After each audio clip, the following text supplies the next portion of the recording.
India में एक बच्चा भी एसयूवी के बारे में सोचता था तो सबसे पहले उसके मन में ये बच एसयूवी आती थी। यूं तो सफारी किसी इंट्रो की मोहताज नहीं है क्योंकि ये एक एक्सेप्शनल एसयूवी थी, लेकिन सालों से हम ये देखते आ रहे हैं कि सफारी की सेल्स अपने कट्टर अराइवल यानी कि स्कॉर्पियो से बहुत ही कम रहती है।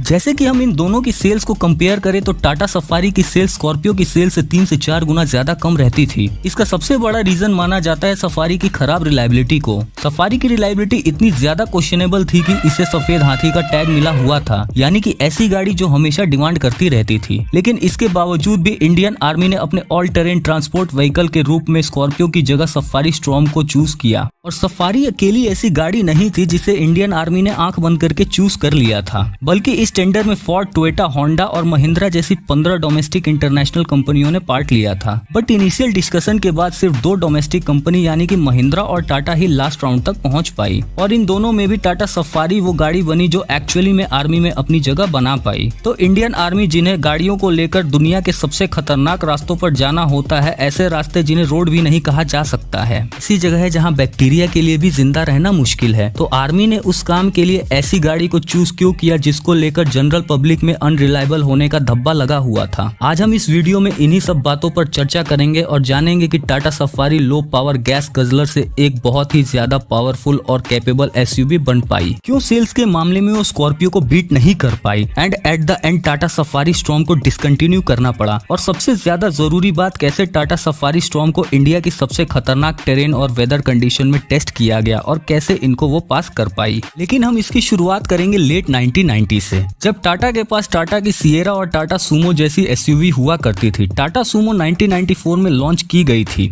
ये एक 10 seater rear wheel drive SUV थी जो प्राइमरी मिलिट्री यूज और इंडिया में ऑफ रोड ट्रांसपोर्ट को ध्यान में रख के बनाई गई थी, और ये इंडिया मार्केट में काफी ज्यादा सक्सेसफुल भी साबित हुई थी, जिसके कारण 1997 तक इसके 1 लाख यूनिट बिक चुकी थी। लेकिन टाटा मोटर्स हमेशा से अपनी ग्लोबल मार्केट में पहचान बनाना चाहती थी, और टाटा सूमो की सक्सेस से टाटा मोटर्स को एक मॉडर्न और ग्लोबल एसयूवी बनाने का कॉन्फिडेंस मिला, जिसके चलते उन्होंने 1998 में टाटा सफारी को लॉन्च कर दिया। ये एक 7 सीटर एसयूवी थी जो 2 लीटर के परजोट टर्बो डीजल इंजन के साथ आती थी, जो कि 87 bhp की पावर जनरेट करता था, जो कि गाड़ी के वेट के हिसाब से काफी कम था। लेकिन टाटा जो इस गाड़ी के साथ करना चाहती थी वो उन्होंने किया, और इस गाड़ी को $20,500 के प्राइस में लॉन्च किया यूरोप के अंदर। अपने हायर प्राइस टैग के बावजूद भी टाटा ईयर 2000 में यूरोप के अंदर सफारी के 2508 यूनिट्स बेचने में कामयाब हो गए थे। इसी बीच 2002 में महिंद्रा ने भी अपनी एसयूवी लॉन्च कर दी थी जिसका नाम था स्कॉर्पियो। सफारी की तरह ये गाड़ी भी 7 सीटर थी, लेकिन स्कॉर्पियो में 2.6 लीटर का टर्बो चार्ज डीजल इंजन के साथ आती थी, जो कि 116 bhp की पावर निकालता था, और स्कॉर्पियो का प्राइस रखा गया था 5.5 लाख रुपए।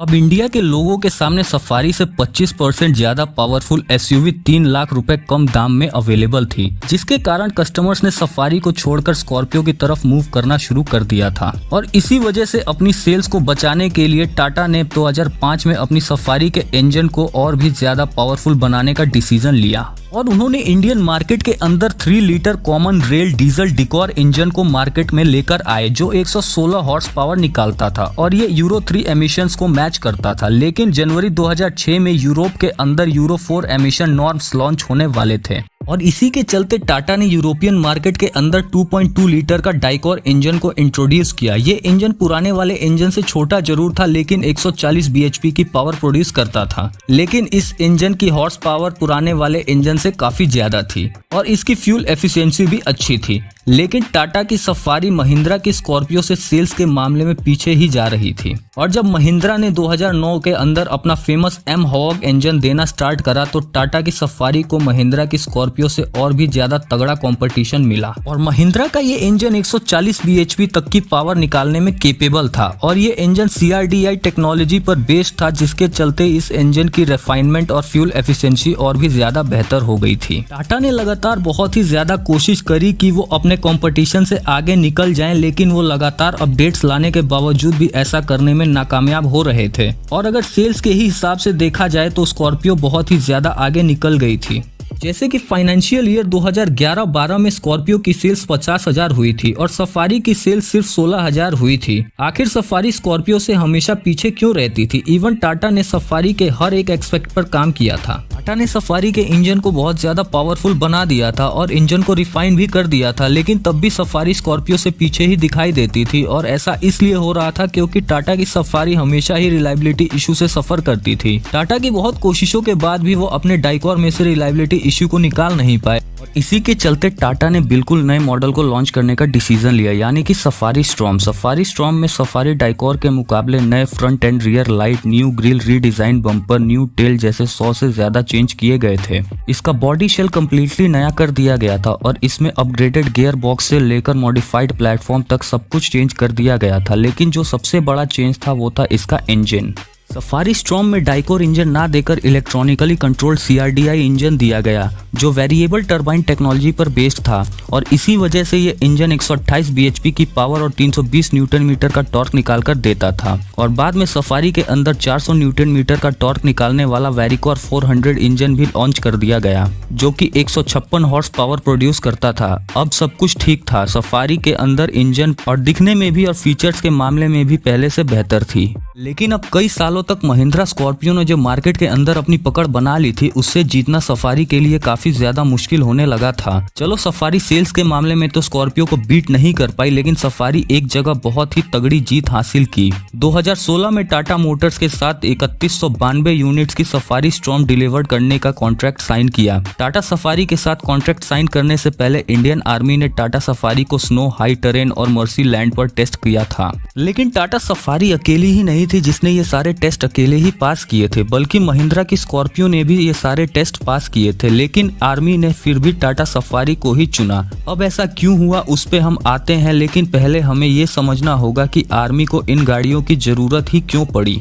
और उससे पहले हमें समझना होगा इस गाड़ी के बारे में। 1991 में मारुति सुजुकी जिप्सी को इंडियन आर्मी में एज अ SUV कमीशन किया गया और आज तक इंडियन आर्मी में ऐसी 31,000 यूनिट सर्विस दे रही हैं। ये एक लाइट वेट व्हीकल है जो कि हार्ड टॉप और सॉफ्ट टॉप दोनों वर्जन में आती थी, लेकिन ये सिर्फ 500 किलोग्राम तक का पेलोड कैरी कर सकती थी। और जैसे जैसे इंडियन आर्मी एडवांस हो रही थी उनकी जरूरतें भी बढ़ रही थी और अब आर्मी को 800 किलोग्राम तक का पेलोड कैरी करने वाली SUV चाहिए थी और आर्मी ने जिप्सी को GS 800 की कैटेगरी के व्हीकल से रिप्लेस करने का डिसीजन लिया, मतलब ऐसी गाड़ी जो 800 किलोग्राम तक का पेलोड कैरी कर सके। इंडियन आर्मी ने 2013 में RFI जारी करके ये इन्फॉर्म किया कि वो 800 किलोग्राम तक का पेलोड कैरी करने वाले एयर कंडीशनल व्हीकल को खरीदना चाहते हैं जो हार्ड टॉप कैपेबिलिटी के साथ आती हो। इस टेंडर में फोर्ड, महिंद्रा, टोयोटा और होंडा जैसी 15 डोमेस्टिक और इंटरनेशनल कंपनियों ने पार्ट लिया, लेकिन इनिशियल डिस्कशन के बाद सिर्फ 2 डोमेस्टिक कंपनी यानी कि महिंद्रा और टाटा लास्ट राउंड तक टिक पाए।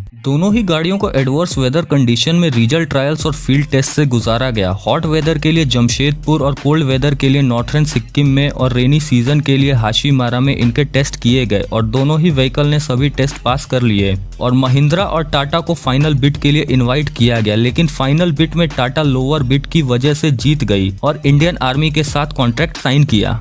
इवन टाटा लोअर बिड की वजह से जीते थे, लेकिन टाटा ने यहाँ तक आने के लिए बहुत ही ज्यादा मेहनत की थी। टाटा ने ये कॉन्ट्रैक्ट जीतने के लिए स्टॉर्म के अंदर काफी सारे चेंजेस किए थे। जो सबसे बड़ा चेंज इन्होंने किया था वो था इंजन की पावर में। सफारी स्टॉर्म का आर्मी वेरिएंट सबसे पावरफुल वेरिएंट है और इस गाड़ी को बोला जाता है GS 800।